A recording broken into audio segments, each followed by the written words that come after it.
Let's go ahead and look at some of the functionality within SketchUp. I'm going to start using the pencil tool. Just sketch in a rectangular form, infer from my beginning point, close the shape, use the orbit tool, check 3D space, there's my blue axis, and I'm going to use the pencil tool to draw this first form. Reiterating, it's important that we pay attention to the blue axis direction to make sure things stay vertical. Notice I'm inferring the height of all the other lines from the very first one I drew. And I can use the orbit tool to verify that those are indeed vertical in 3D space. Let's finish drawing the box in here. I can draw in any order I want. Now let's look what else the pencil tool can do. Remember, when we go from one edge to another, it breaks the surface into two separate surfaces. This is the push-pull tool. This tool allows you to quickly adjust forms, play with shapes, think about things by directly touching the model. Push-pull works on surfaces, not on edges. So notice as I pick on the surface, push-pull responds, but it also breaks that surface into two separate surfaces. But I can heal that into one by just using the erase tool.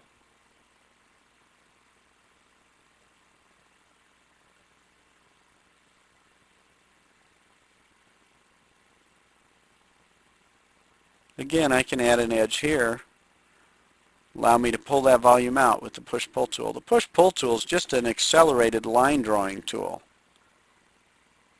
You could have drawn that same volume with just lines.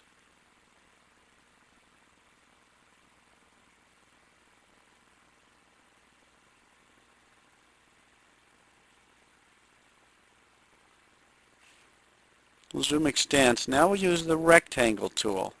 This again could be drawn with just lines with the pencil tool, but it draws four edges all at the same time. If the rectangle starts on another edge, it breaks both those edges. It's a quick way of creating other surfaces.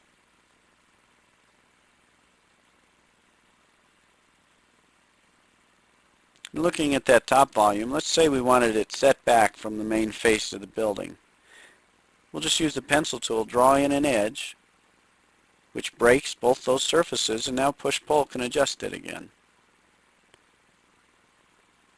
It's a quick way of playing with things by proportion. By erasing those edges, I'm healing that top surface into a single surface around that upper volume. We use the zoom in window tool here. Let's say we wanted to put some windows on this building. I'll use the rectangle tool. We can even use the rectangle tool to create some interior sills quickly.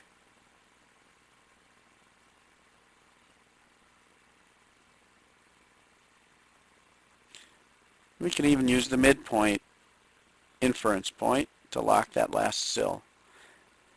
Now by double-clicking with the push-pull tool, it repeats the last distance offset, so we can quickly create the windows all at the same depth. We'll erase those out.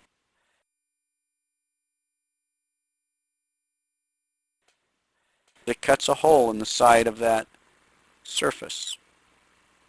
Now I'm just going to use the clipboard, copy to it, and then paste back in. The ability to cut the hole is part of the definition of what was on the clipboard. But let's undo and let's create what we call a component. Components are groups of objects that all hang together and act in a similar fashion. And notice we can have it cut an opening as part of the definition. Now we just click in the component browser, drag it onto the screen, it aligns to whatever surface we're touching. Components in SketchUp have built-in intelligence to not only cut holes, as this one has, but to also align to surfaces.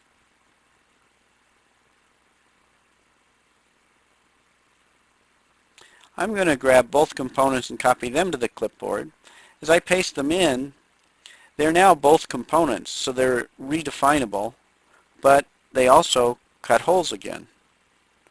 This is just a quick way of grouping them so we can place them in a more rapid fashion.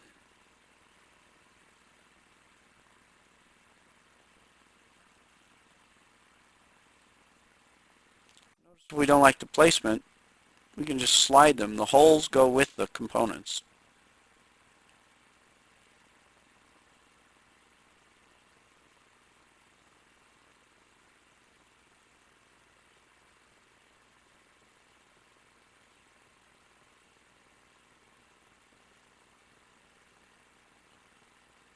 I'm going to put a couple on the front of the building, maybe one on the side here.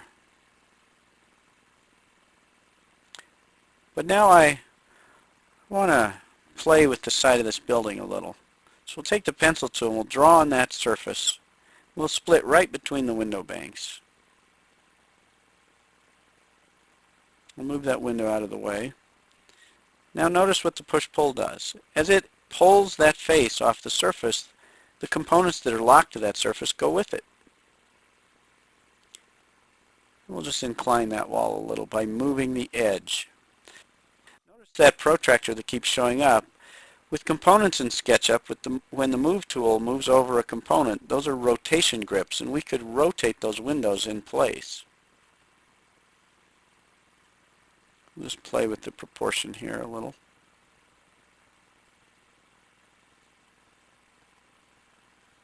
To move those windows, I have to select them both first, and then the Move just slides them across the surface, keeps them aligned the way they were.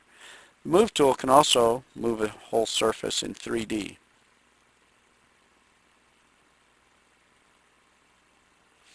Let's address the top of the building here.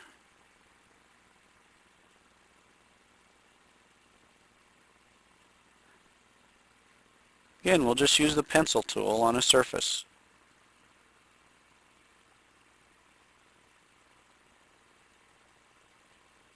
We'll sketch in a roof plan on top of this surface.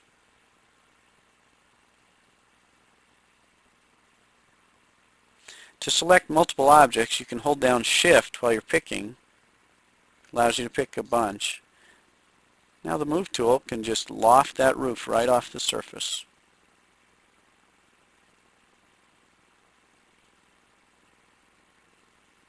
Notice I picked out in space. I don't have to pick on the object during the Move command as long as I've selected the geometry ahead of time.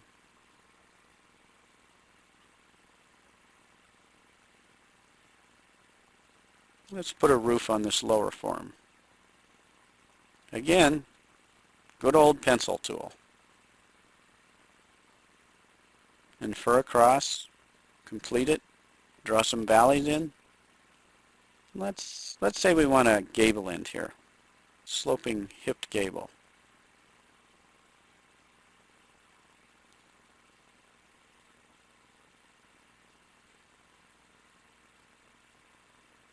Just lift that off the surface. We have our roof.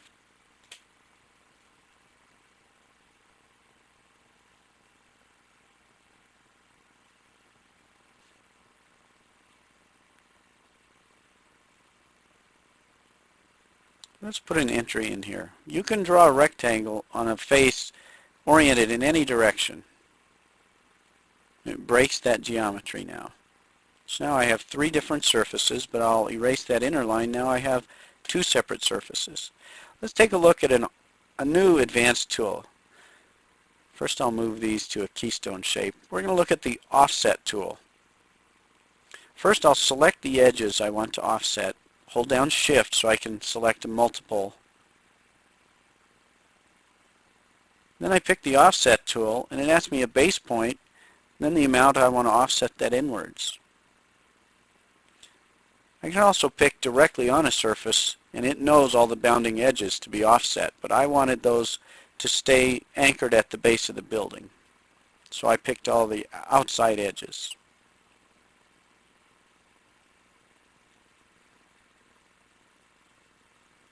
By drawing the line across the bottom of the keystone shape stays out at the original surface of the building where everything else got pushed back. You'll find SketchUp allows you to treat surfaces in a whole different way than you're used to. Let's say we wanted to take one of the pre-built components that comes with SketchUp, a revolving door, and put it in this entry. Oops, we find out our building's not big enough. To this point we haven't worried about numbers, but everything's the proportion we want. Well, I'm going to zoom in here, take the tape measure tool, click on one corner, hold down shift and click on the other. It says it's 22 feet. I want it to be 34 feet. I just type it in and it resizes the whole model, but everything stays in proportion. Now let's take that same revolving door and voila, we can fit it in the building now. We'll zoom in a little using the roller wheel on the mouse, and it cuts a hole in with the revolving door.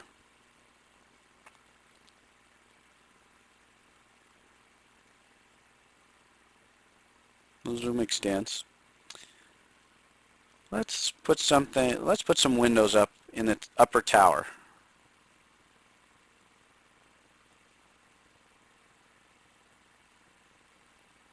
Draw directly on the surface.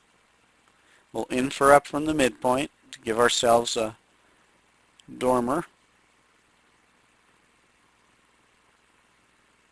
Well, let me show you something. I'm going to undo. Let's back out and let's put we'll put a couple trees on the outside of the building. So we'll go to Components and the Landscape components. Let's put a couple trees in the front. Maybe one there. Notice the red dots that show up with the Move tool. Those are rotation grips. And now, let's look at shadows within SketchUp. I'm going to tell it to cast shadows and to let faces cast on other faces. We call those self-casting shadows. Now, as I move the sliders, the shadows sweep across the surface.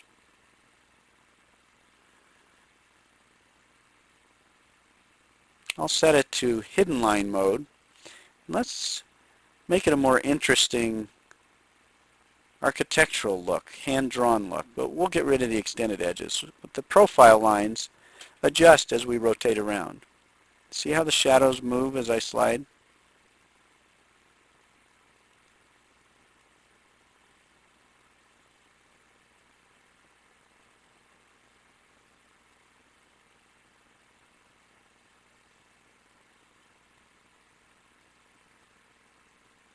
And the shadows are real time. So anything I do to the model is reflected immediately. That's the basic premise of SketchUp. Whatever you're doing and working on, you should be able to interact directly with it and get immediate feedback for your design ideas. We'll shorten this up just a little. And I can right-click and just select Erase. I'm just going to use the clipboard.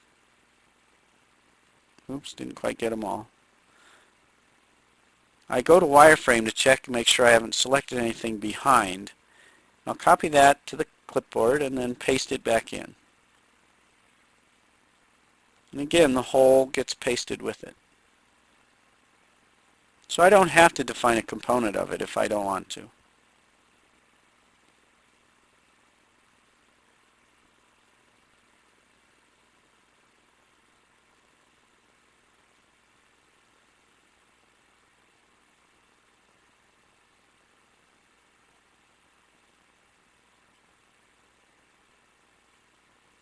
I'm going to turn shadows off.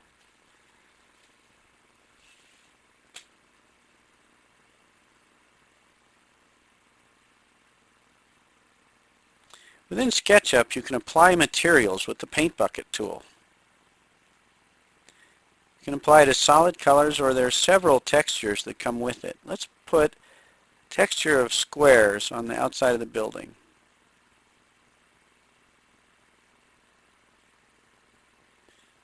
And maybe we want some stone for the top tower.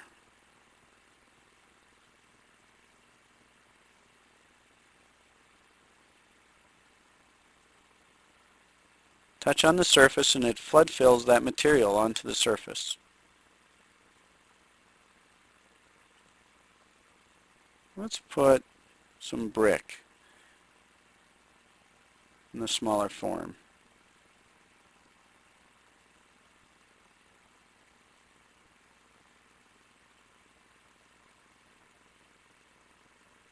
I'm going to show you something interesting about textures here. Let's use push-pull to pull a volume out from this wall. The textures get applied, so it knows where that came from. Let's say we want a shed form there. We can even modify by lifting it up by touching the surface. Now let's apply some roofing material. Maybe some standing seam, red roof.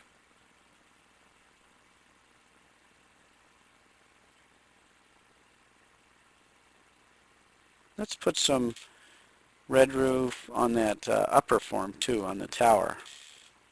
We'll zoom in there. And again, zoom's transparent, so we're still in the paint bucket tool. We'll just paint that material right on there.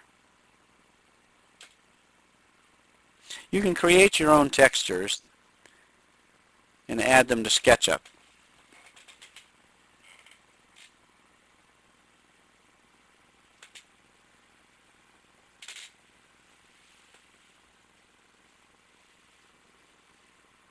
I'm going to show you some display methods that we have in SketchUp. We're going to experiment with, notice how the shadows slide right across the surfaces there. We're going to set the shadows to a later time in the day, and we're going to create some pages. These are saved views of the model. And notice if I don't rotate the model, but I just change the shadows, then that view just reflects the shadow change. What we're doing is building several different views. This is what we call tour guide technology. What we're doing is we're defining keyframes that we can later recall. So in this view, I'll turn off the shadows and maybe show the textures. We'll spin around. Let's go to hidden line mode. The object lines change as you spin it around. They react dynamically. So we'll add this view. Spin around and let's go to the entry. Those extension lines are a little much. Let's turn those off.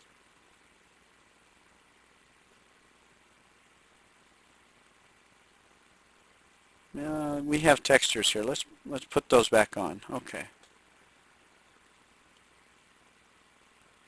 Now watch, as I click, it interpolates back to there, and we can start a slideshow. This is a way we can present to a client a not pre-recorded, but a preset series of views, and we can narrate it as we fly around the model, leaving you free to just discuss the design ideas.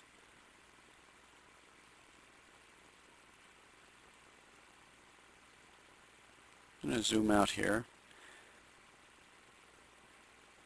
Now I'm going to show you how you can place the camera exactly in the model. Pick the position camera tool and we'll touch down on the surface. It zooms us in and puts our eye point 5'6" above wherever we touched. Now we can look around as if we're down on the surface.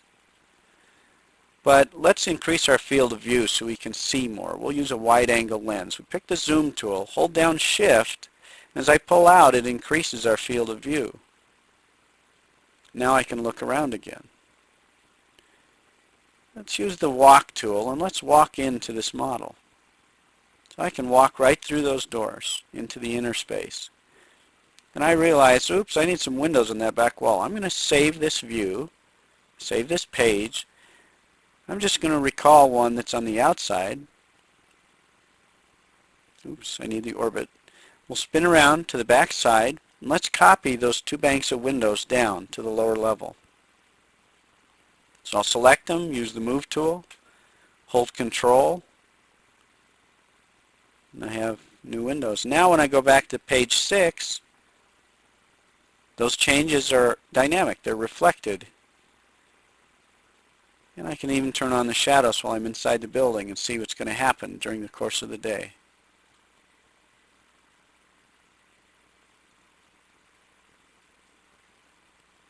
So that's an overview of a lot of the commands in SketchUp. You'll discover lots more tricks.